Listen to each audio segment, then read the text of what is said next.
بانكيك الموز والشوفان اللذيذ، وصفة سريعة وصحية لبدء يومك بنشاط. هل تبحث عن وجبة إفطار شهية وسهلة التحضير؟ جرب معنا اليوم وصفة بانكيك الموز والشوفان. تجمع هذه الوصفة بين البساطة والفوائد الصحية لتمنحك بداية رائعة ليومك. مع مكونات طبيعية وطريقة تحضير سهلة، يمكنك الاستمتاع ببانكيك لذيذ في دقائق معدودة. لا تنسى تجربة هذه الوصفة وإبهار عائلتك وأصدقائك بها. شاهد الفيديو الآن وتعلم كيف تحضر هذه الوصفة المميزة خطوة بخطوة. يمكنك تجربة وصفة شهية وسهلة تتطلب أدوات بسيطة. بانكيك الموز والشوفان.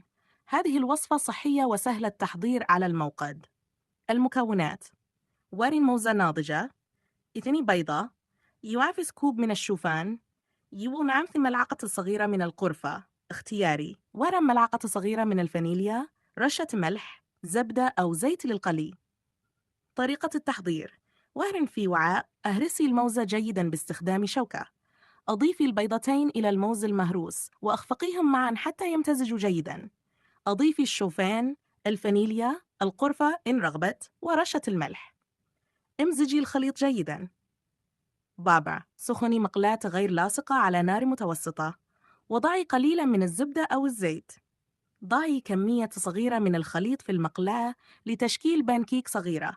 اتركيها تطهى لمدة 2-3 دقائق حتى تظهر فقاعات على السطح، ثم اقلبيها بحذر، وطهي الجانب الآخر حتى يصبح ذهبي اللون. 6. كرري العملية حتى تنتهي من الخليط. نصائح: قدمي البانكيك مع العسل أو شراب القيقب والفواكه الطازجة لتقديم جذاب. يمكنك أيضاً إضافة بعض المكسرات المفرومة أو الشوكولاتة في الخليط لمزيد من النكهة. الميزة في هذه الوصفة هي أنها صحية ولذيذة.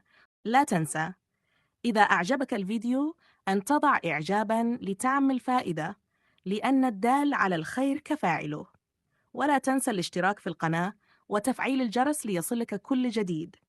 كما ترون، أحاول أن أوفر عليكم الكثير من الوقت من خلال اختصار الفيديو. شكراً لكم على المشاهدة، ولا تنسوا أن تبدوا رأيكم في التعليقات. هل استفدتم من الوصفة؟ شكراً لكم، وإلى وصفة أخرى إن شاء الله.